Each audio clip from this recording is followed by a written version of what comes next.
Naway mabilis po tayo sa hapon na ito. Siyempre, we are blessed na andito tayo sa ating PWD Fellowship sa hapon na ito dahil sa biyaya po ng Panginoon sa bawat isa sa atin. Tanong ko lang, na-bless po ba kayo sa hapon na ito? Amen. Yes. Yes, yes, yes. Amen. Thank you. Thank you. Kaya alam kong nabilis tayo dahil sa biyaya ng Diyos. Sabi nga, ang biyaya ng Diyos ay isang pagpapala sa bawat isa sa atin na nananahan sa kanyang presensya. Kaya nga po, ang ating mga buhay ay isang kwento, ay isang paalala na ang ating mga pinagdaanan ay dahil sa biyaya ng Diyos. Kaya sa hapon na ito, ang ating pagninilay-nilayan ay ang ating mismong sariling kwento o ang kwento natin sa hapon na ito ay yan. Thank you po, Bro Mark. Napagnilay-nilayan ko lang po dahil noong nakaraang Friday, ganyan din po yung pamagat ni Bro Lance. Nung pagtanto ko, o nga pala, bawat isa sa atin ay may sariling kwento ng buhay. Umpisa po sa pagkabata hanggang sa kasalukuyan nating buhay. Totoo, di po ba? Na tayo ay pinagpala ng Diyos. Dahil andito pa tayo sa kasalukuyang ating mga edad. Natatawa nga po ako dahil sa aming barangay ay mga kasamahan ko ay hindi naman sa kasi mga senior citizen. Lagi nilang sinasabi na ako'y natatakot. Dahil sa edad ko na ito, ako ay kukunin na ng Panginoon. Totoo naman, di po ba? Lahat naman tayo ay kukunin ng Panginoon. Pero para sa atin na mananampalataya ng Diyos, ay mas higit yung nangingimbabaw yung kapurihan sa puso natin. Diba? Yung pamagat natin ngayon ay Your Story for God's Glory. Ito po ay sa buhay ni Apostol Pedro. Dahil sa hindi nyo po siguro na konting pagninilay-nilay po o konting baliktanaw sa buhay ko, ako po ay isang batang namulat din po sa pangingisda. Dahil 10 years old pa lang ako, ay natuto na po ako manghuli ng isda sa province namin sa Masbate, yung sinalanta ng malakas na bagyo. Sa biyaya po ng Diyos, hindi ko po akalain na may share ko ito dahil siya lang po naman ang nakakaalam sa buhay ko. At kung hindi ko po isi-share sa inyo, ay malamang hindi nyo rin po malalaman, di po ba? Katulad lang din po tayo ng isang aklat na kung hindi natin bubuksan ay hindi po ito mababasa. Di po ba? Kaya po napakasariwa at napakatamis ng alaala ng ating mga nakaraan. Ngunit di tatwat ang mga alala na yan ay tungkol po sa kung ano ang ginawa ng Diyos sa buhay natin. Bata pa po ako, maaga akong naulila sa ina, din lumaki po ako sa aking tiyahin na mayroon din pong anak na may disability. Hindi ko nga po alam kung papaano po yung alagaan dahil isa po siyang epilepsy na pag dinagay mo sa kama ay bigla mo lang nakikita mo na lang nasa lapag na kasi yung malikot. At bata pa po ako, na-experience ko na po ang mag-alaga ng isang may kapansanan. Kaya nga po napakabiyaya ng buhay ng isang tao na mayroon pong nagmamahal. Pero lahat naman po tayo, alam natin na mayroon pong nagmamahal sa atin. Sa buhay po ng bawat isa sa atin ay mayroong kanya-kanyang kwento. Ito po ay kwento na hindi natin malilimutan hanggang kailanman. Ngunit ang mahalagang kwento po ay kung papaano natin ito isinabuhay ayon sa kalooban ng Diyos sa atin. Kaya nga po, napakasarap po pag nilay-nilayan ang buhay ni Apostol Pedro. Dahil hindi po ito naiba sa buhay ng bawat isa sa atin. Sa akin mismo, po isang mahina, payatot, ngunit nagsusumikap din po. Nung bata pa ako, sa pagpanghuli namin ng isda, ay masaya na pag napartihan ka ng 10 piso. Yung makapagbinta ka ng 30 pesos sa isang araw na yung paghuhuli, may party ka po noon na 10 piso. Ang 20 ay doon sa may-ari, sa kasama mo. Sa 10 piso na yan, hihimayin namin yan ng tiyahin ko. Pambili ng gas, pambili ng asin at posporo. Dahil doon po sa lampara na ginagamit namin para magkaroon ng liwanag ang aming bahay na tinitirhan. Di po ba? Kung atin pong alalahanin, kung atin pong isabuhay, kung atin pong na-realize sa ating kaisipan, gaano po ba kasaya ang mga kwento natin sa buhay? Yan, tayo po yan, kayo po yan, at wala pong iba yan. Di po ba? Pero dito sa ating pagninilayan, sa buhay nga po ni Apostol Pedro, siya po ay isang halimbawa ng isang taong marami din pong kahinaan katulad natin mga tao. Dahil siyempre tao din po naman siya. Di po ba? Pero ginamit ng Diyos upang ipakita ang kanyang kapangyarihan at kaluwalhatian. Napakasarap po na yung pala, ginagamit pala tayo ng Panginoon. Kung tayo ay lubos na nagtitiwala sa Panginoon, tayo mismo na may mga kapansanan, tayo mismo na mayroong mga kakulangan physically, pero alam po natin na sa mata ng sa presensya ng Diyos ay tayo po ay kumpleto, malakas, masigasig, at mayroong katalinuhan. Nakakapantay lang po din po ng walang physical na disability. Salamat din po sa mga nag-aalaga ng may mga kapansanan. Dahil halos mauubos na po ang kanilang oras, lakas, ngunit andun pa rin po nakikita kung paano po sila inalagaan ng Panginoon Kristo. Di po ba? Sabi nga, ang ating buhay din ay katulad nito. Kahit puno ng kahinaan, kapag sumunod tayo kay Jesus, ang ating kwento ay nagiging patunay ng kanyang grasya at kaluwalhatian. Di po ba? Masarap. Masarap po ng ating kwento ay patunay pala ng kaluwalhatian ng Diyos. Next, Mark.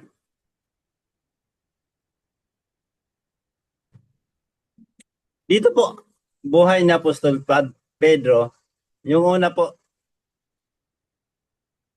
sabi nga po dyan, mula sa simpleng pangingisda tungong sa pagiging alagad. Sabi niyang Mateo, Kabanata 4, talata 18 hanggang 20, si Pedro ay isang ordinaryong mangingisda. Alam na natin yan lahat, di po ba? Ngunit tinawag siya ni Jesus, sumunod ka sa akin. Wow, ang ganda pakinggan. Ang ganda pag nilay-nilayan. Sumunod ka sa akin. Sa buhay natin, bilang isang Kristiyano, minsan tinatawag tayo pero hindi tayo lumilingon. Di po ba? Nagpapatuloy tayo sa ating abalang gawain sa mundong ito. Ngunit sa buhay ni Apostol Pedro, sumunod siya at gagawin kitang mamamalangkaya ng mga tao. Transformation po, di po ba? Kaya nga po sa atin mga Kristiyano, ito ang patunay na kapag tinanggap natin ang Panginoon Kristo sa buhay natin, ay mayroon pong transformation. Umpisa sa pangingisda, isda ang nahuhuli. Pagkatapos, mamamalangkaya ka na, tao na po. Sa buhay natin, bilang isang Kristiyano, lagi ko po ito naririnig. Hindi daw po mahirap ang maging Kristiyano, pero ay yung isang Kristiyano, hindi madali o mahirap, ngunit ito ay isang pribilehiyo na pinagkaloob sa atin ng Panginoon.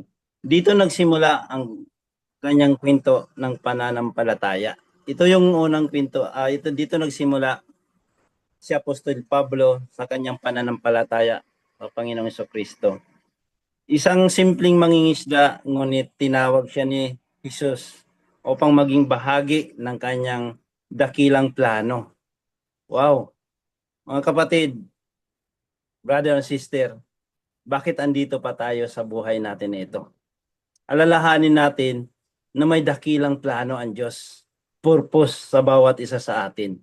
Kaya nga po, mula sa pagiging mangingisda, siya ay ginawang mangingisda ng tao. Ang buhay ni Pedro ay puno ng mga pagkakamali. Tulad din natin, puno tayo ng pagkakamali. Puno tayo ng kasalanan. Puno tayo ng mga pagkukulang sa pagsunod sa salita ng Diyos. Praise God po sa ating PWD Fellowship. Dito po talagang ini-insist o talagang biniyayaan tayo ng ganitong fellowship dahil dito ay talagang sinasabi na magbasa tayo ng salita ng Diyos, which is yung Biblia po. Siguro naman lahat tayo ay may devotion araw-araw na magbasa ng Biblia. Napakasarap po. Napakaganda po at napakagaan ng pakiramdam pag tayo po ay may devotion sa araw-araw. Di po ba? Ang pagkakamali, takot. Tayo din po ay natatakot. Ako din po, natatakot ako. Noong una ko pong sinimulan yung daily prayer namin sa barangay, natakot po ako. Pero pinag-pray po ko po yun. Di po ako umasa na magaganap yun. Pero pag pinag-pray mo po, ito po ay magaganap ayon po sa plano, sa dakilang plano ng Panginoon bawat isa sa atin. Kaya nga po, ang pagsunod sa kanyang tawag ay isang dakilang kabiyaya para sa atin. Hindi man natin alam kung anong kahinatnan, hindi man natin alam kung anong patutunguhan, ngunit sure tayo, pag ang Diyos ang tumawag sa atin, tayo ay may kapayapaan sa gitna ng mga pagsubok o anumang karamdaman na hinaharap natin sa ating buhay dito sa mundo. Sabi nga, nag-alinlangan, yes, nag-alinlangan tayo. At itinakwil pa nga si Jesus ni Pedro, di ba? Tatlong bisis pa niya tinakwil si Jesus. Di po ba? O, basa po natin yan.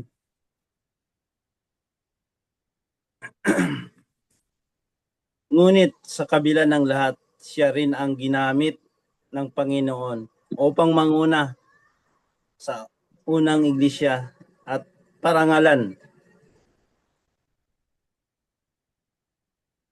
si Jesus. Di po ba? Nanguna sa pagbabahagi ng salita ng Diyos. Nanguna sa pangangaral ng salita ng Diyos. Di po ba? Kaya nga po ang ating pagsunod sa salita ng Diyos ay isang biyaya na kung ating susundin, ng ating gaganapin at ating isa sa buhay ay ito ay isang biyaya, hindi sa ating sarili, kundi sa kapurihan ng Diyos na nariyan sa puso at isipan natin. Salamat at tayo po ang pagninilay-nilay po sa hapon na ito ay isang biyaya na atin naririnig ang salita ng Diyos patungkol sa buhay ni Apostol Pedro at sa buhay na rin po ng bawat isa sa atin. Next part.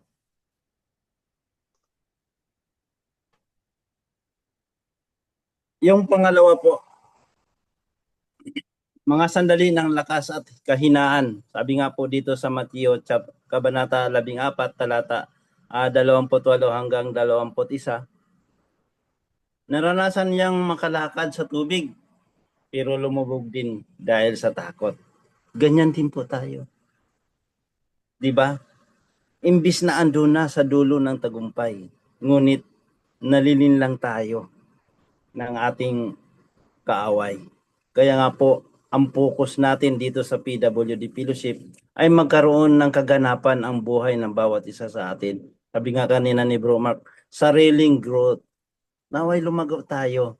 Kaya nga po nagsama-sama tayo sa hapon na ito upang patuloy na ang paglago ng bawat isa sa atin sa presensya ng Diyos.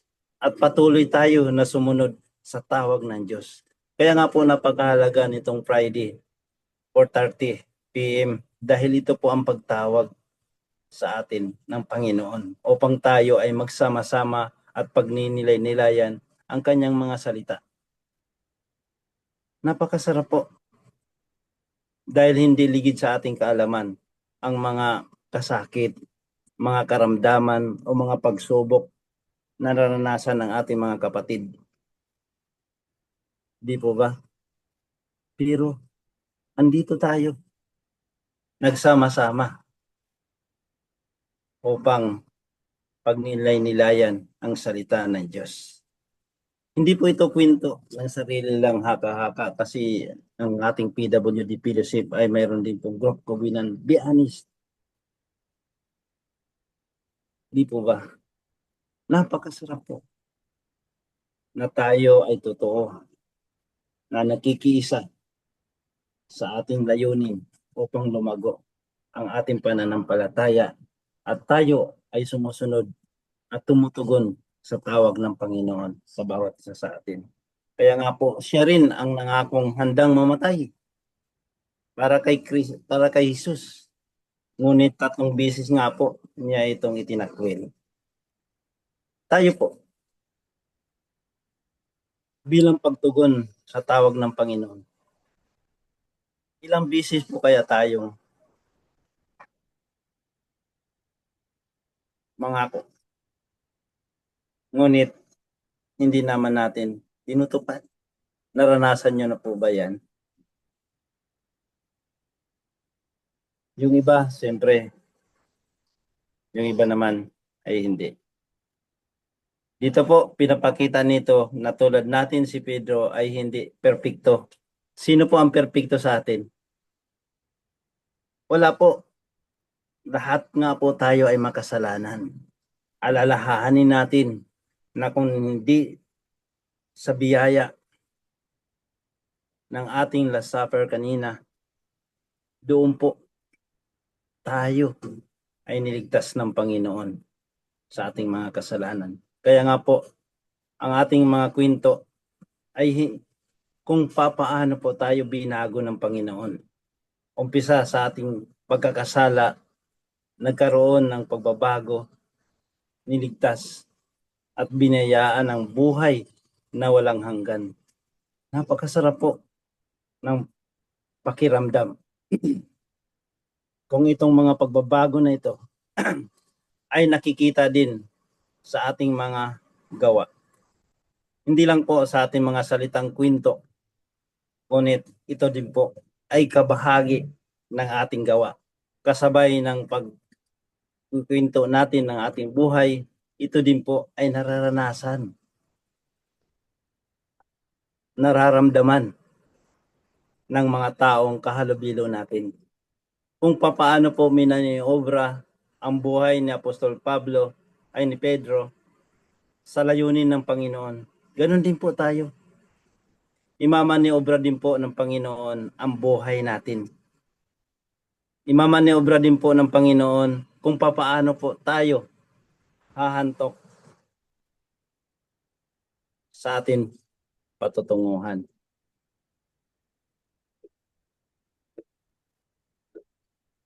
Napakasarap po ng ating buhay na kasama ang Panginoon. Although hindi kataka-taka na tayo ay nanghihina, tayo ay nawawalan ng pag-asa sa mga problemang kinakaharap natin sa buhay. Kapatid, ano man pong pagsubok na dinananas mo ngayon, problema na mayroon ka sa kasalukuyan, problema kung ano man po ang iyong mga karamdaman sa kasalukuyan, pagkaloob mo po sa presensya ng Diyos. Hindi po tayo perpekto, ngunit may kakayahan din po tayong baguhin ang buhay natin ayon sa layunin ng Diyos. Huwag po tayong manahan sa ating mga kasalanan. Huwag po tayong tumigil sa pag-aaral ng salita ng Diyos. Huwag po tayong makuntinto kung ano man po ang mayroon tayo. Ngunit ipagpatuloy natin sa kapurihan ng Diyos. Kaya nga po, doon sa mission and vision natin, ipakita ang buhay na kasama ang Panginoon. Di po ba masarap? Subukan nyo po na maglakad ng malayo at isipin mo na ikaw lang mag-isa maglalakad. Siguro hindi ka pa nakakalayo sa inumpisahan mo, mapapagod ka na. Di po ba? Pero alalahanin po natin, gaano man po ito kalayo kung kasama natin ang Panginoon at atin siyang kakwentuhan. Wow! Di na lang po natin mamalayan, dumating na tayo. Dahil po sa biyaya ng Diyos.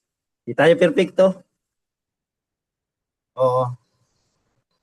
Pero pagkasama natin ang Diyos, magkakaroon tayo ng matiwasay at perfectong buhay ayon sa layunin ng Panginoon.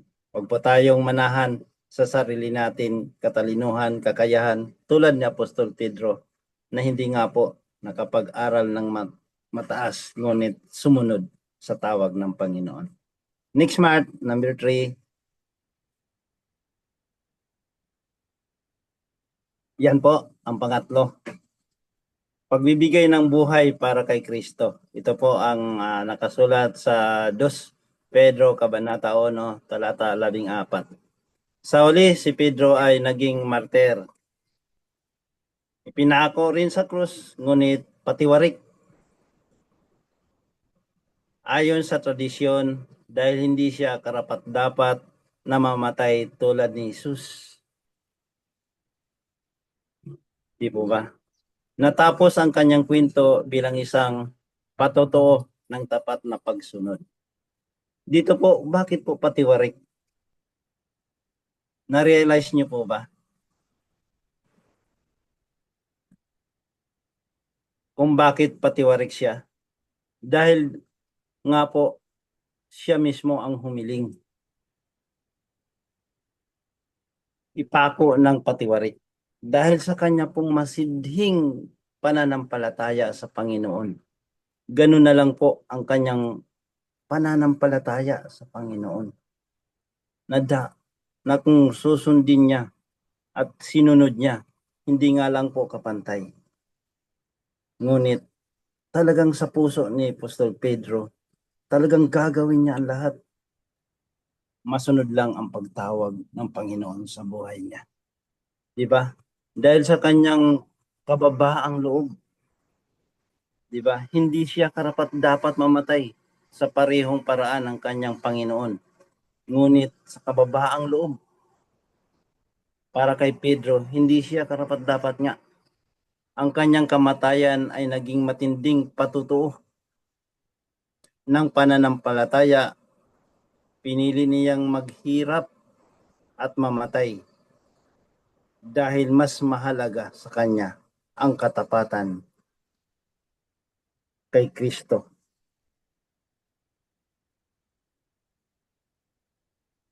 kaysa pansamantalang ginhawa sa lupang ito.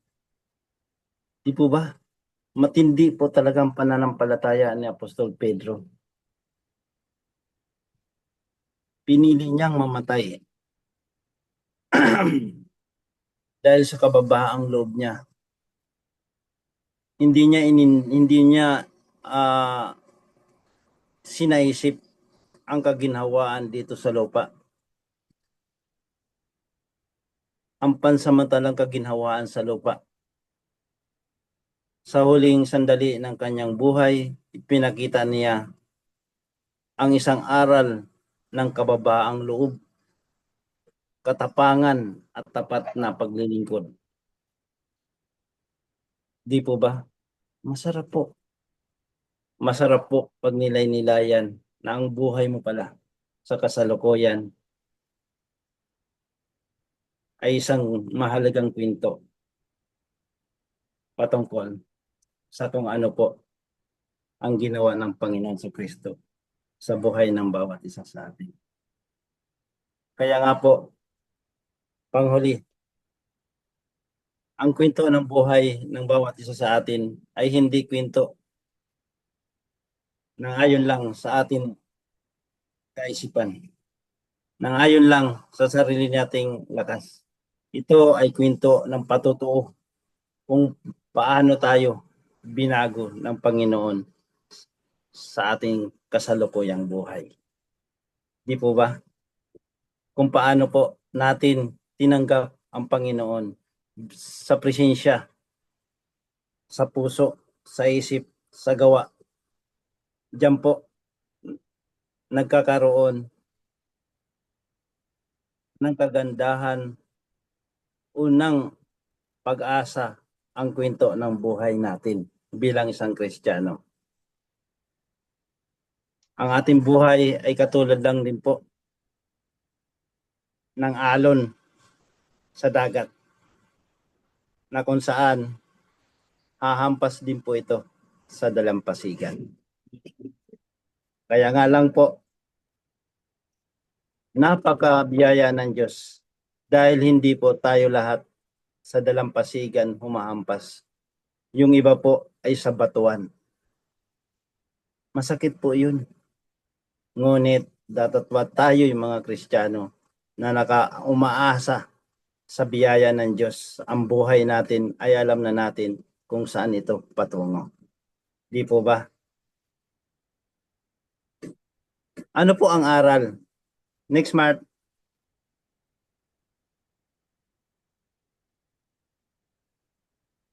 Aral mula kay Pedro.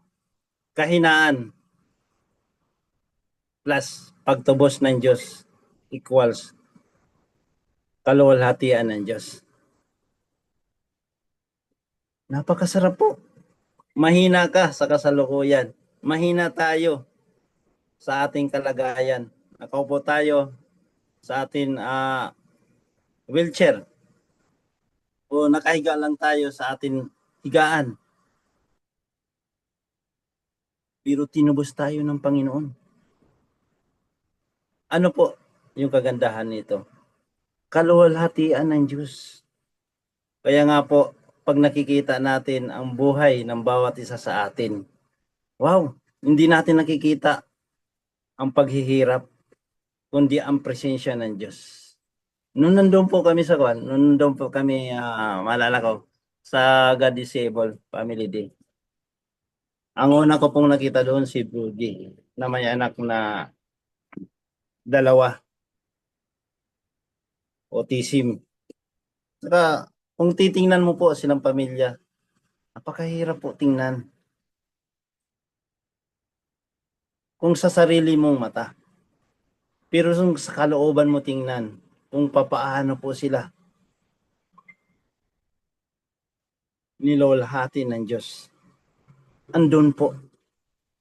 Tayo mga tao, kung hindi tayo aware o hindi tayo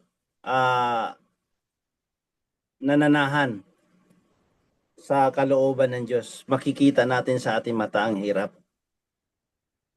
Pero yung kalooban ng Diyos ang ating pairalin sa buhay natin. Ang mga tao na nakikita natin naghihirap sa kasalukuyan, nakaupo, nakahiga lang, andun po ang kaluwalhatian ng Diyos. Kaya nga po, kahinaan plus pagtubos ng Diyos equals kaluwalhatian ng Diyos. Di po ba? Masarap po. Pangalawa, hindi mahalaga kung saan ka nagsimula, kundi kung papaano ka binago ng Diyos. Di po ba? Di mahalaga po kung ano yung mga nakaraan natin. Ang mahalaga kung papaano po tayo binago ng Diyos bilang isang tunay na Kristiyano. Pangatlo, ang ating kabiguan ay hindi katapusan, kundi pagkakataon upang ipakita ang biyaya ng Diyos. Di po ba? Kung tayo man po ay nabibigo sa ating mga daily prayer, sa ating mga panalangin, hindi po. Alalahanin po natin Pagkakataon po upang ipakita ang biyaya ng Diyos. Pagkakataon po na tayo ay magtiyaga. Pagkakataon po na tayo ay maging masipag. Pagkakataon po na tayo ay maging tapat sa ating mga salita o sa salita ng Diyos para sa biyaya ng Diyos, sa kaluwalhatian ng Diyos sa buhay ng bawat isa sa atin. Salamat po sa biyaya ng pag-aaral natin sa hapon na ito. Ako po ay maikling panalangin sa ating pagtatapos sa ating pinag-aralan. Ama naming banal na nasa langit, Panginoon Kristo, ako po ay taus-pusong nagpapasalamat sa buhay ni Apostol Pedro na aming pinag-aralan sa oras na ito. Naway mabuksan po ang puso ng bawat isa sa amin na kami nga po ay mahina. Ngunit tinubos mo at nagkaroon ng kaluwalhatian sa presensya mo. Panginoon, alalahanin namin na ang buhay namin ay hindi nagsimula sa aming sariling kakayahan, ngunit sa iyo mismong kaluwalhatian. Salamat Lord, at ito po ang aming samot dalangin sa pangalan ng iyong pinakamamahal na anak na aming Panginoon Kristo. Amen. Amen. Thank you po. Amen.